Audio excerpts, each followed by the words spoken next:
শহীদ president Ziaur Rahman সাহেবের সুযোগ্য সন্তান, গণতন্ত্রের মাতা বেগম খালেদা জিয়ার সুযোগ্য সন্তান জনাব তারেক রহমান ঢাকা 17 আসনের প্রার্থী হয়েছেন এবং ওনাকে জয় করার জন্য 17 আসন একটু জটিল আসন।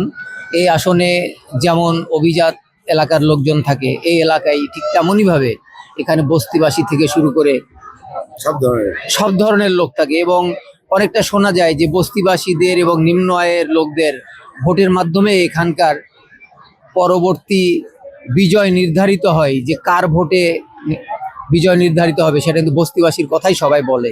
তো সেই ক্ষেত্রে আমাদের জননেতা তারেক রহমান সুদক্ষভাবে নির্বাচন পরিচালনার জন্য উনি বিভিন্ন নির্বাচন পরিচালনার টিম গঠন করেছেন এবং সেখানে ঢাকা বিশ্ববিদ্যালয়ের 80-র দশকের এবং 90 দশকের ছাত্র নেতাদের দিয়ে উনি যাতে সুন্দরভাবে এবং সুচারুভাবে নির্বাচনী কার্যক্রম পরিচালনা করা যায় এবং সুদক্ষভাবে পরিচালনা করা যায়, এই জন্য ঢাকা বিশ্ববিদ্যালয়ের ডাকসুর সাবেক এজিএস জননেতা নাজিমুদ্দিন আলম সহ আমাদের চেয়ারপারসনের উপদেষ্টা সালাম ভাই সহ এবং আমরা যারা ঢাকা বিশ্ববিদ্যালয়ের 80 এবং 90 দশকের সাবেক ছাত্রনেতা আছি, আমি নিজেও মহসিন হল ছাত্র সংসদে 89 সালে ছিলাম, আমি ঢাকা বিশ্ববিদ্যালয়ের জয়েন্ট কনভেনার ছিলাম, আমি দীর্ঘদিন ছাত্রদল করেছি।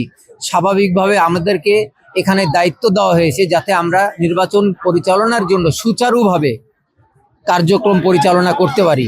আজকে এই মাঠে জননেতা তারেক রহমান উনি আজকে আসবেন, কিছুক্ষণের মধ্যে আসবেন এবং এলাকার বস্তিবাসী সহ সবাইকে উনি কিন্তু বলেছেন এই আসন নেয়ার, এটা একটা ভিআইপি আসন, উনি বলেছেন যে এই আসনে যাতে কোনো ধরনের দরিদ্র আর ধনী লোক তারা যাতে কোনো ধরনের বৈষম্যের শিকার না হয়, এই জন্য এখানকার বস্তিবাসী বা নিম্ন আয়ের মানুষদেরকে পর্যাপ্ত সুযোগ সুবিধা দেওয়ার জন্য, এখানে ফ্ল্যাট করে দেওয়ার জন্য এবং তাদের ব্যবসা বাণিজ্য, তাদের রাস্তাঘাট, এখানে রাস্তাঘাটের অনেক বেহাল অবস্থা আমরা নির্বাচনী প্রচারণা পরিচালনা করে দেখলাম।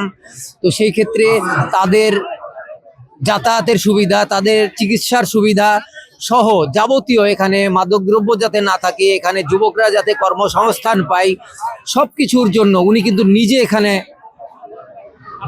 প্রার্থী হয়েছেন। এটা আমাদের সৌভাগ্য, ঢাকা 17 আসনের সৌভাগ্য যে এখানে তারেক রহমান নিজে প্রার্থী হয়েছেন। আপনারা জানেন যে তারেক রহমান শহীদ প্রেসিডেন্ট জিয়াউর রহমানের ছেলে, উনি বেগম খালেদা জিয়ার ছেলে, উনাদের কোনো লোভ লালসা নাই। শহীদ প্রেসিডেন্ট জিয়াউর রহমান মারা যাওয়ার পরে তার কোনো সম্পদ খুঁজে পাওয়া যায়নি।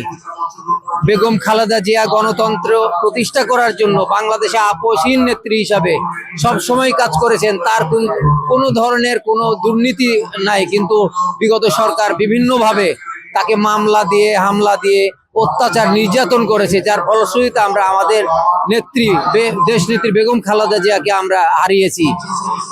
বাংলাদেশের জনগণ সবসময় জানে যে বিএনপির কাছে জনগণ নিরাপদ, বিএনপির কাছে বাংলাদেশের সার্বভৌমত্ব নিরাপদ, বিএনপির কাছে বাংলাদেশের সমস্ত কিছু নিরাপদ, যার কারণে সবসময় বিএনপির প্রতীক ধানের শীষকে বাংলাদেশের জনগণ বেছে নিয়েছে।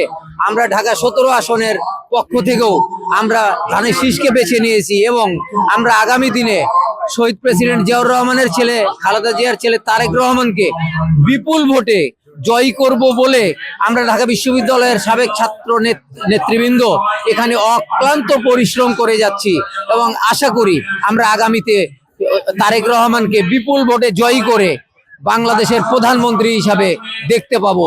সবাইকে অনেক অনেক ধন্যবাদ।